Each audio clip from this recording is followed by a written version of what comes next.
क्या आपको लगता है कि जिंदगी में कुछ नहीं बचा?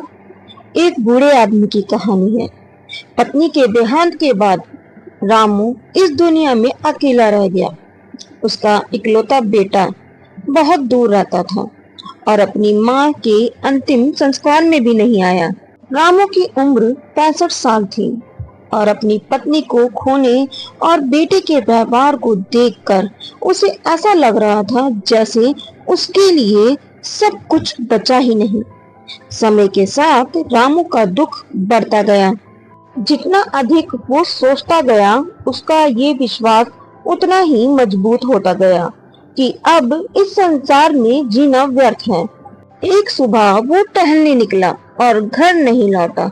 उसके कदम शहर से बाहर निकल गए और वहां उसे एक बस दिखाई दी।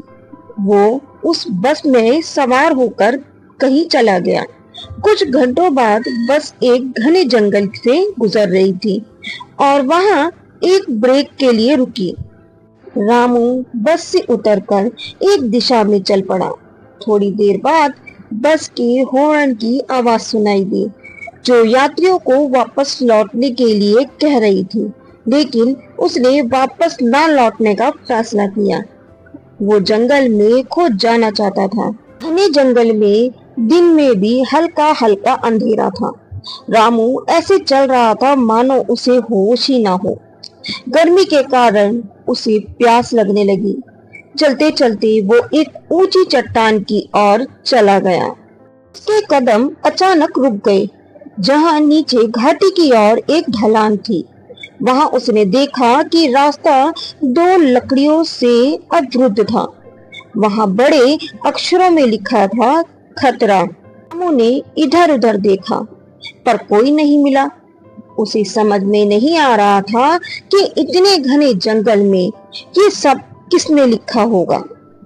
इधर उधर देखते हुए उसने घाटी की ओर थोड़ा और झांका।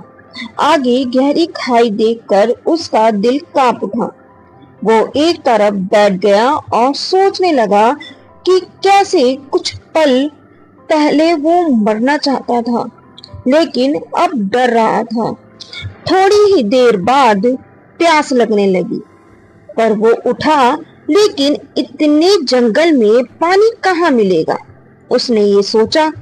तभी उसने देखा कि वहां पत्थर से बना एक छोटा सा तालाब था, जिसमें पानी भरा हुआ था। वो कुछ फल भी वहां रखे हुए थे। वो वहीं खड़ा सोचता रहा कि क्या उसे वो पानी पी लेना चाहिए। उसे प्यास लगी थी, इसलिए उसने वो पानी पिया और वहां रखे फल खाए। अब उसने शांत मन से सोचा, ये सब किसने किया। वे ऐसा करने वाली की तलाश में भटकने लगा। भटकते हुए उसे कई संकेत दिखाई दिए। उसने कई खतरनाक जगहों पर खतरा सावधान लिखा देखा और कई पेड़ों पर जहरीले फल लिखा देखा। उसने महसूस किया कि यदि वो संकेत नहीं लगाए होते तो कोई भी व्यक्ति उन गहरी खाइयों में गिर सकता था और अपनी जान गंवा सकता था। ये सब देखकर रामू जोर से चिल्लाया, भैया, मेरी जान किसने बचाई? मैं तुम्हें देखना चाहता हूँ। तभी पत्तों के पीछे से एक बूढ़ा आदमी हंसता हुआ सामने आया और बोला, मैं तुम्हें बहुत देर से देख रहा हूँ। बताओ, तुम यहाँ कैसे आए? सच बताऊं तो मैं अपनी जान लेने के इरादे से आया था, लेकिन उस संकेत ने मेरा इरादा बदल दिया। रामू ने उस बुढ़े को जवाब दिया। अब बूढ़े के पूछने पर रामू ने सारी कहानी सुना दी। अपनी कहानी सुनने के बाद उसने बूढ़े से पूछा, तुम कौन हो? यहाँ क्या कर रहे हो? बूढ़े ने जवाब दिया, मेरा नाम नरसी है। कई साल पहले इसी जंगल से गुजरते हुए मेरा इकलौता बेटा घास के नीचे छिपे एक गहरे गड्ढे में गिर गया था। वो इतना गहरा गिरा कि मैं भी वहां तक नहीं पहुंच सका। उसकी जान चली गई। उसे खोने के बाद मेरी दुनिया ही खाली हो गई। मेरी पत्नी पहले ही चल बसी थी। मेरे जीवन में कुछ भी नहीं बचा था। यही सोचकर मैंने तय कर लिया कि मैं भी उसी गड्ढे में कूदकर अपनी जान दे दूं, जिसमें मेरे बेटा गिरा था।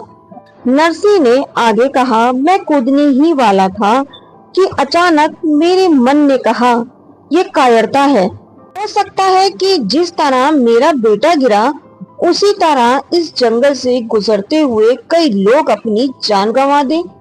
फिर मुझे लगा कि कोई ऐसा इंतजाम करना चाहिए जिससे किसी और की जान इस तरह ना जाए। उस समय मैंने उस गड्ढे के चारों ओर पेड़ की शाखाएं रखी और उन्हें बेलों से बांध दिया और वहां एक चिन्ह लगा दिया। रामू ने पूछा, फिर मैंने सोचा इस जंगल में ऐसी और भी खतरनाक जगहें होंगी। मैंने देखा कि ऐसे ही और भी कई गड्ढे थे। उन्हें देखकर मैंने तय किया कि जब तक इस जंगल में एक भी खतरनाक जगह छिपी है, मैं उसे नहीं छोड़ूंगा। मैं चाहे गड्ढे हो या फिर कोई और खतरनाक पल हो, मैं उन सब को ठीक कर कर उन पर लिख कर, ताकि यात्रा करने वाले लोग जो जंगल में आते हैं वो कहीं इन जहरीले पेड़ों से या गड्ढों से मर ना जाएं। तब से मैं इसी जंगल में रह रहा हूँ। मेरा काम अभी खत्म नहीं हुआ। मैंने कई खतरनाक जगहों पर चेतावनियां भी लिखी हैं और खाने योग्य फलों के बारे में भी सीखा है। ये जंगल अब पहले जितना खतरनाक नहीं रहा। मैंने कई भटके हुए लोगों को राह दिखाई है। भूख प्यास से मरने की कगार पर पहुंचे लोगों को खाने पीने दिया है। हर बार जब मैं किसी की मदद करता हूँ ना, मुझे लगता है कि उस दिन ना मरने का मेरा जो फैसला सही था। उस बूढ़े ने ये सारी बातें उससे रामू से कही। देर हो गई थी, इसलिए बूढ़े ने रामू को अपने घर बुलाया ताकि वो अगले दिन वापस जा सके। अगली सुबह जब रामू उठा तो बूढ़े ने कहा, चलो मैं तुम्हें इस जंगल से बाहर निकालने का रास्ता दिखाता हूँ। ये सुनकर रामू ने जाने से इनकार कर दिया। मैं नहीं जा रहा, मैं यहीं तुम्हारे साथ रहूंगा। जैसे तुमने कहा था, इस जंगल में अभी भी कई जगहें हैं जिन्हें देखभाल की जरूरत है। मैंने मरने का इरादा छोड़ दिया था। मैंने सीखा है कि जिंदा रहकर मैं दूसरों की मदद कर सकता हूँ और उन्हें मरने से बचा सकता हूँ। बूढ़ा आदमी मुस्कुराया और अपना निर्णय स्वीकार कर लिया।